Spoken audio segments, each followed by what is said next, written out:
ఓట్లు వేయించుకున్న రైతులు ఓటు బ్యాంక్ ఇచ్చింది కాంగ్రెస్ పార్టీ ప్రభుత్వం కానీ బీఆర్ఎస్ ప్రభుత్వం కానీ. ఎన్నికలప్పుడు ఓట్లు వేయించుకొని ఉచిత హామీలు ఇచ్చి వాళ్ళ ఎన్నికల తర్వాత రైతు భరోసా ఇస్తున్నా, గత రైతు బంధించినా, రైతును ఆదుకునే ప్రయత్నం చేసినా. కానీ కిసాన్ సమ్మాన్ నిధి ఇస్తామని చెప్పి 2 కోట్ల హామీ ఇవ్వలే. కానీ 2019లో ప్రారంభించిన కిసాన్ సమ్మాన్ నిధి ఇప్పటి వరకు ఒక్క విడత కూడా ఆపకుండా 23వ విడత కూడా నేను విడుదల చేస్తాం. మనం 23వ విడత కూడా విడుదల చేస్తాం. వాళ్ళ రైతుల అకౌంట్లో కూడా ప్రతి సంవత్సరం 3 విడతలు చేస్తున్నాం. మనం టిక్ అని రైతులకు సౌండ్ వచ్చిందంటే, మన మొబైల్ కూడా టిక్ అని సౌండ్ వచ్చిందంటే ఎస్ నరేంద్ర మోడీ పైసలు నా అకౌంట్లో పడ్డాయి, 2,000 రూపాయలు పడ్డాయి అని కూడా ఒక ఆలోచన ఈ రైతులు కూడా వచ్చింది.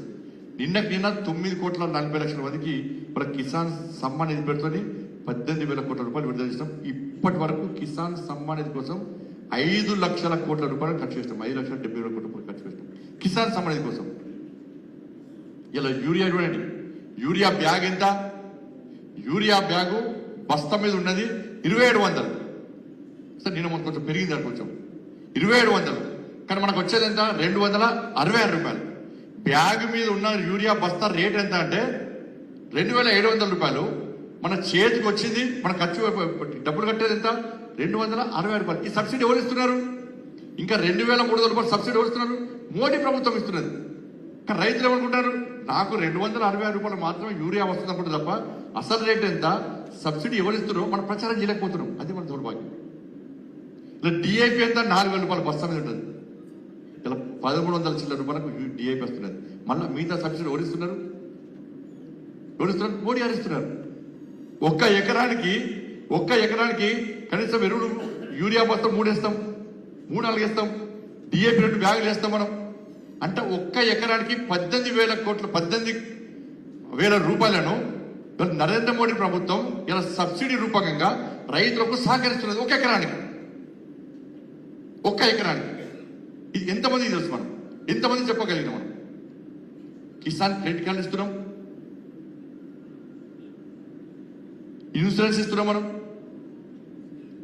భూసార పరీక్షలు నిర్వహిస్తున్నాం, ఇంకా లోన్ ఇస్తున్నాం. మనం ఒక్క రైతు 1,00,000 రూపాయలు లోన్ ఇస్తున్నాం. మనం ఒక రైతుకు 1,00,000 రూపాయలు లోన్ ఇస్తున్నాం. 1,00,000 రూపాయలు లోన్ ఇస్తే ఆ రైతు సంవత్సరం తర్వాత కేవలం 1,04,000 రూపాయలు కడితే సరిపోతుంది. 1,00,000 రూపాయలు ఇస్తున్నాం రైతుకు.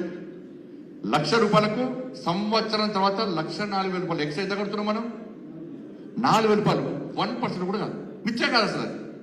1,04,000 రూపాయలు వసూలు చేస్తాం అంతే మనం. మళ్ళా 2014లో ఎంఎస్పి ఎంత తెలుసా? 1,350 రూపాయలు ఎంఎస్పి. మోడీ అన్న రైతు ఆదాయాన్ని రెట్టింపు చేస్తా, రైతులు రాజీ చేస్తా అని చెప్పారు. 2014లో ఎంఎస్పి 1,350 రూపాయలు. ఇవాళ ఎంఎస్పి ఎంత? దాదాపు 2,400 రూపాయలు అయింది. ఇవాళ రెట్టింపు అయిందా లేదా? ఇప్పుడు రైతుల కోసం మనం పనిచేస్తున్నాం. మనం దాంతోపాటు మహిళల కోసం కానీ ఉజ్వల కనెక్షన్స్ ఇస్తున్నాం, మనం ముద్రా లోన్లు ఇస్తున్నాం, స్వయం సహాయక సంఘాలకు మనం బలోపేతం చేస్తున్నాం.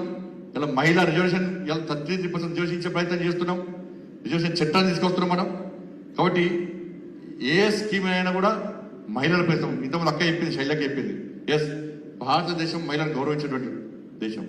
మహిళలు ప్రాధాన్యత మనం చూస్తాం. ఆచారాలు చూడండి, మన సంస్కృతి సంపద చూడండి. గోమాత అంటాం, దేవుడు అనం. గోమాత, భూమాత, గోదావరి మాత, అగ్ని దేవత, వాయు దేవత, అన్నిట్లలో అమ్మలను తెలుసుకుంటాం మనం. ప్రతి దానిలో అమ్మని తెలుసుకుంటాం మనం. పార్వతి పరమేశ్వరులు అంటాం, పరమేశ్వరుడు పార్వతి అన్నాం. సీతారామచంద్రులు అంటాం, రాముడు సీత అన్నాం మనం. అంటే మహిళలకు ఇంత గౌరవించినటువంటి సంస్కృతి ఇలా భారతదేశం సంస్కృతి. అటువంటి మహిళలను అన్ని రంగాలు ఆదరించి ఉన్నత స్థాయికి తీసుకోవాలని ప్రయత్నం వాళ్ళ నరేంద్ర మోడీ గారు చేస్తున్న విషయాన్ని మనం గుర్తుంచుకోవాల్సిన అవసరం ఉంది. కాబట్టి ఇట్లా అనేక రకాల మనం చేసే ప్రయత్నం చేస్తున్నాం. తెలంగాణ విషయానికి వస్తే చివరకు ముగిస్తే, తెలంగాణ విషయానికి వస్తే ఇలా కాంగ్రెస్ పార్టీ ప్రభుత్వం కానీ, గతంలో బీఆర్ఎస్ పార్టీ ప్రభుత్వం కానీ తెలంగాణకి ఏమిచ్చింది? కానీ మోడీ ప్రభుత్వం తెలంగాణకు మోడీ ప్రభుత్వం ఏమిచ్చింది? కాబట్టి ఇవన్నీ ఎందుకు చెప్తున్నా అంటే, ఇవాళ మోడీ ప్రభుత్వం అన్ని రకాలుగా తెలంగాణ రాష్ట్రం ఎలా ఎన్నికల వరకు మాత్రమే రాజకీయం. ఈ దేశం అభివృద్ధి చెందాలంటే అన్ని రాష్ట్రాలు అభివృద్ధి చెందాలి, అన్ని రాష్ట్రాలు శక్తివంతంగా తయారు కావాలి. ఇది మోడీ గారి యొక్క లక్ష్యం, ఆలోచన. కానీ దురదృష్టవశాత్తు ఈ తెలంగాణ రాష్ట్రంలో గతంలో బీఆర్ఎస్ పార్టీ ప్రభుత్వం ఏర్పడినా, ఇప్పుడు కాంగ్రెస్ పార్టీ ప్రభుత్వం ఏర్పడ్డా కూడా ఇలా బీఆర్ఎస్ పార్టీ ప్రభుత్వం ఇలా గతంలో ముఖ్యమంత్రి కేసీఆర్ కోరుకుంటాడు. ఆయన ఏమంటారంటే హైటెక్ సిటీ నేనే తీసుకొచ్చిన, కంపెనీలు నేనే పట్టుకొచ్చిన, కంపెనీలు ఈ రాష్ట్రం ఒక నుంచి ఎవరు రాడు, విదేశీ కంపెనీలు ఎవరి నుంచి వస్తాయి, ఎవరి నుంచి వస్తాయి, కేంద్ర ప్రభుత్వం నుంచి వస్తాయి, దానివల్ల ఇంటికి వస్తాయి. నువ్వు తీసుకొచ్చినావు, అసలు ఇక్కడ ఫ్యాక్టరీ ఇక్కడ పెట్టాలంటే దానికి అప్రూవల్ ఎవరు ఇవ్వాలి? కేంద్ర ప్రభుత్వం ఇవ్వాలి. నేనే చేస్తాను. ఏమి ఇవ్వాలి? కేంద్ర ప్రభుత్వం ఏమి అంటారు. అసలు రాష్ట్ర ప్రభుత్వానికి ఏమి సహకరిస్తారు గత ప్రభుత్వం? ఈ ప్రభుత్వం ఒక ప్లాన్ ప్రకారం కేంద్రాన్ని బదనాం చేసే ప్రయత్నం. ఎందుకంటే వాళ్ళు గత ప్రభుత్వం 6 లక్షల కోట్లు అప్పు చేస్తే ఇప్పుడు 8 లక్షల కోట్లు అప్పైంది.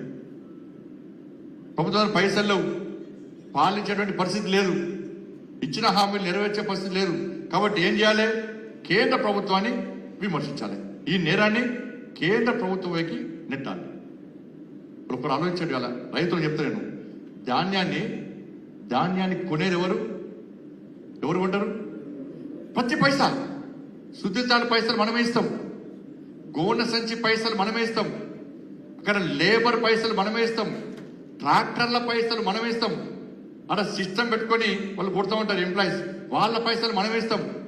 ఈ ధాన్యాన్ని స్టోరేజ్ చేసుకున్న గోడౌన్ల ఖర్చు కూడా మనమే ఇస్తాం. చివరకు ఫస్ట్ కొనుగోలు ఎవరు చేయాలి? రాష్ట్ర ప్రభుత్వం చేయాలి.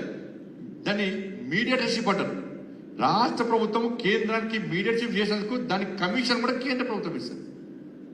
దీనికంటే ముందు ఏమవుతుందంటే, ఇప్పుడు కేంద్ర ప్రభుత్వం బదలాయిస్తారు, కుంటలేదు కేంద్ర ప్రభుత్వం అని.